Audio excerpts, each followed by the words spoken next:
Hi folks, and welcome to Philosophy According to Eddie. And today we're going to look at the final aspect of religious language, which is the Wittgensteinian approach, which is that of language games. Now, Ludwig Wittgenstein was essentially opposed to the logical positivists who came up with the verification principle.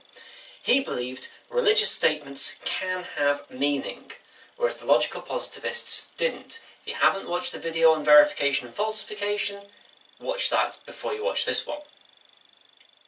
He believed speech was a component of religious behaviour, not a theory. So what's meant by that? Well, speech is part of your religious life, if you are religious. It's part of that behaviour, but it's not a theory, it's not a scientific theory in the same way. And he believed that words express meaning according to their context that they're said in. So, the meaning of a word depends completely on the context. And he calls this language games.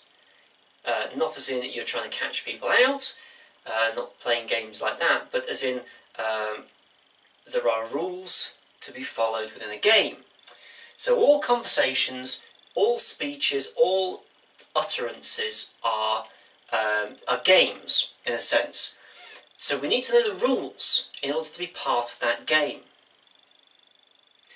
Now, that allows changing meanings. It could be, for example, a word, like rook. If you were talking to bird watchers, they'd be thinking about rooks as in the birds. If you're talking to chess players, they'll be thinking of rooks as in the pieces, the other name for knights. So meanings change dependent on the context. Also, it's not just about the meaning of the word itself, but the meaning of a sentence or a statement depends on tone. So you might be joking, and you make it clear that you're joking by your tone, your body language, but that changes the rules of the game. A joke is not the same as a serious statement.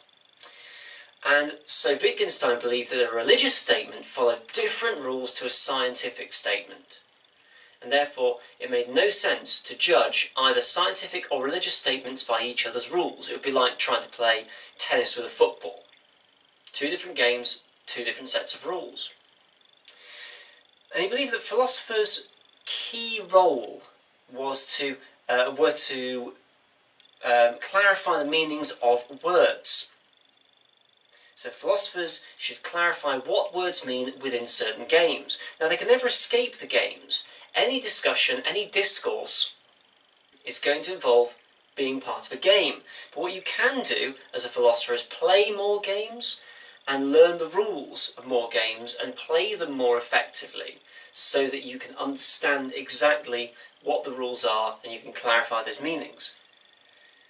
Now, a key point here is that language games don't reflect reality, so they aren't a way of reflecting reality back.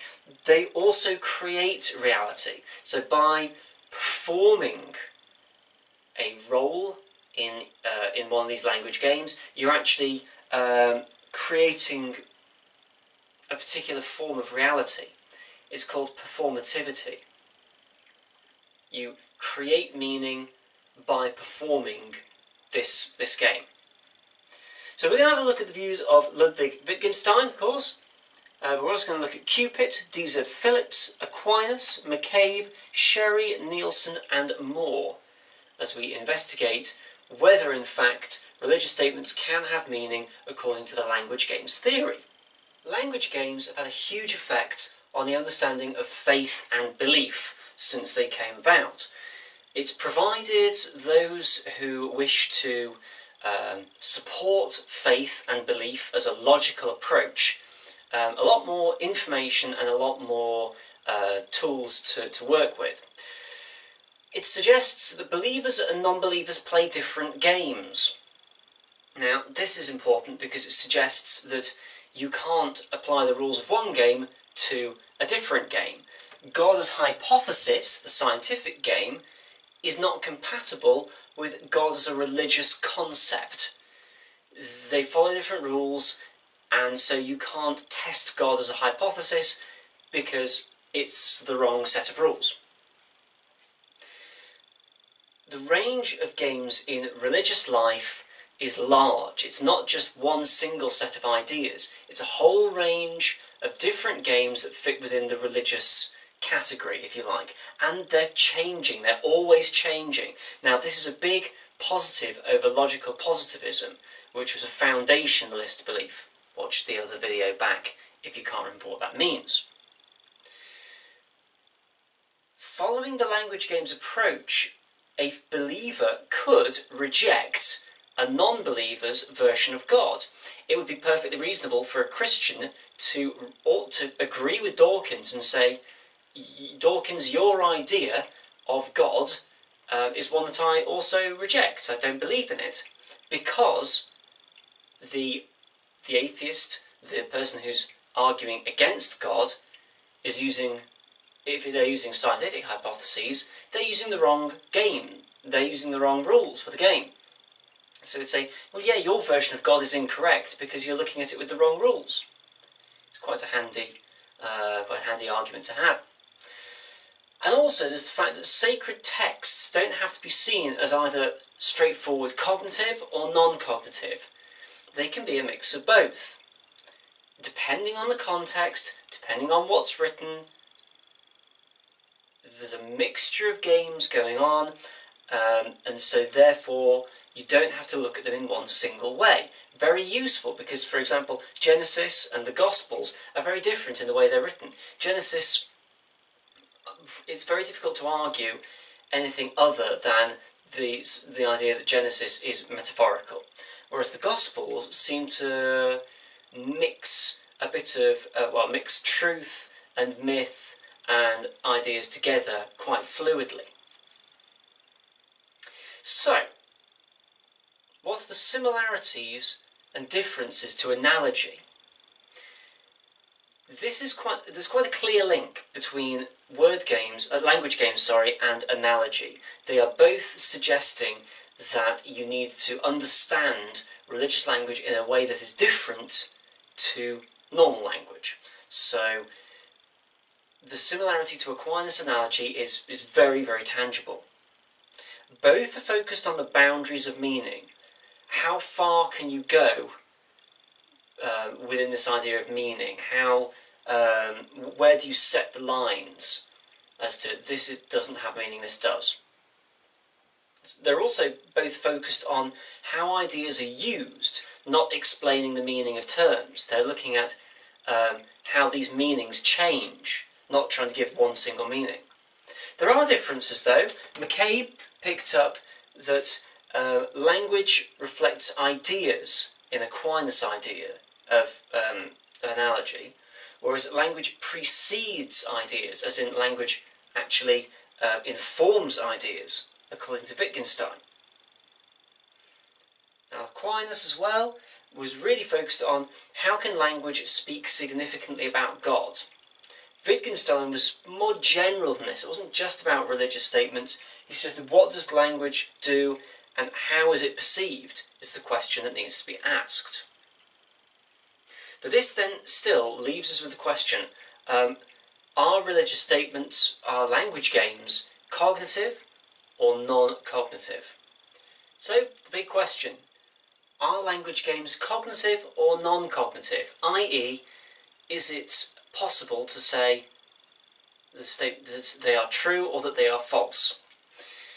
Now, statements in language games, according to some, including Don Cupid and Peter Vardy, they suggest that language games can't use terms like true or false. They don't have meaning, and so therefore language games are non-cognitive. Basically, a word like true or false, its meaning is dependent on the game. So the meaning is never objectively true, and therefore you just can't have truth, you can't have false. This is known as non-realism. And when we come to theological non-realism, i.e. discussions about God, God exists within religious life as essentially a form of life. So religion is a form of life. Now Wittgenstein refers to forms of life as being essentially sets of language games. So athletes talk in a certain way, you have novelists talking in a certain way, builders talking in a certain way. These are forms of life. These are things that affect your life, that affect how you use language. And religion is one of them for Cupid, and it sets the definition of true and false. So religion really isn't about reality, but about experience. It's about attitude and outlook, like a life stance. And therefore, truth and falsehood don't have any meaning within religious life.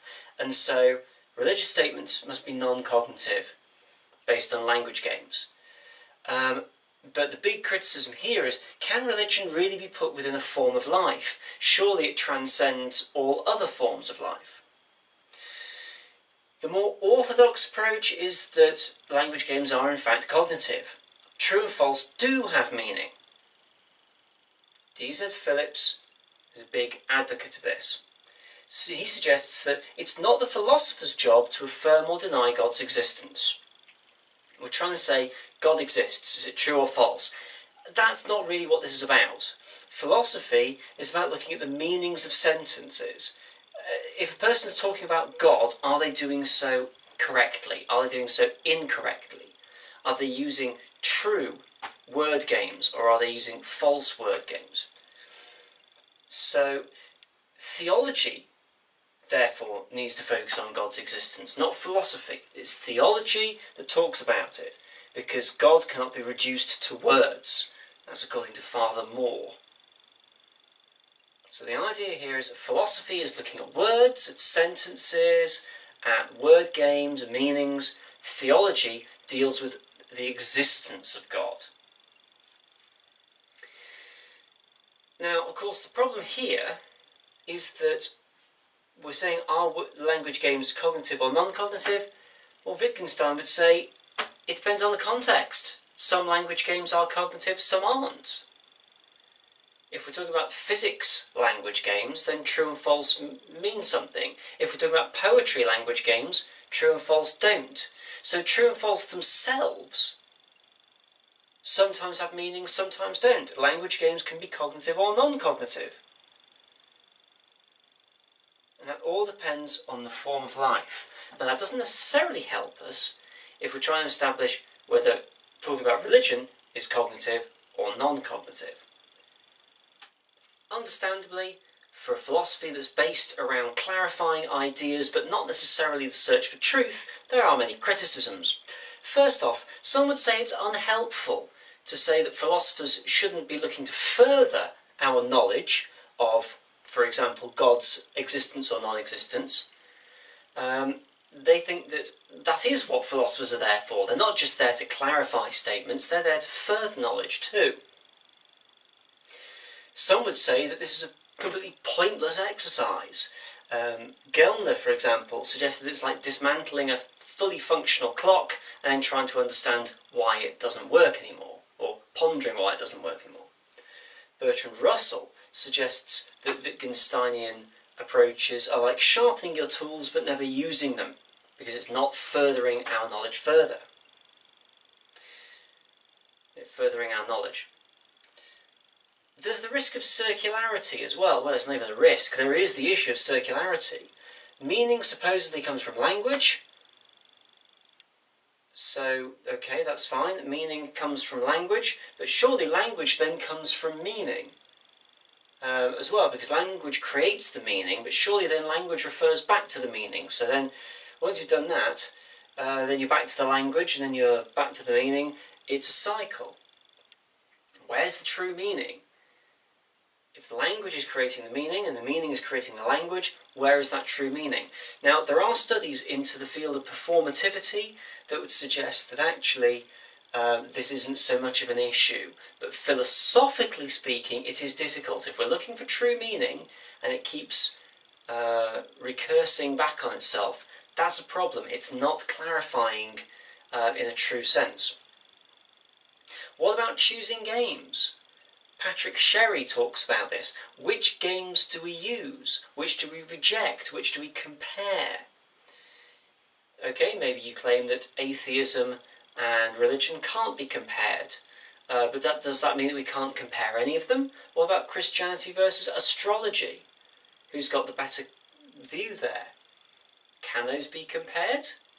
And if those can be compared, why can't atheism and religion be compared? There's also the issue, sort of moving on from that, if you're trying to pick which game to use, it might be because you think one is true, or you want to find the truth. The truth matters to the players of a game, so surely the inclusion of truth should be a requirement. There's also another issue of circularity. Is this idea of language games in itself a language game?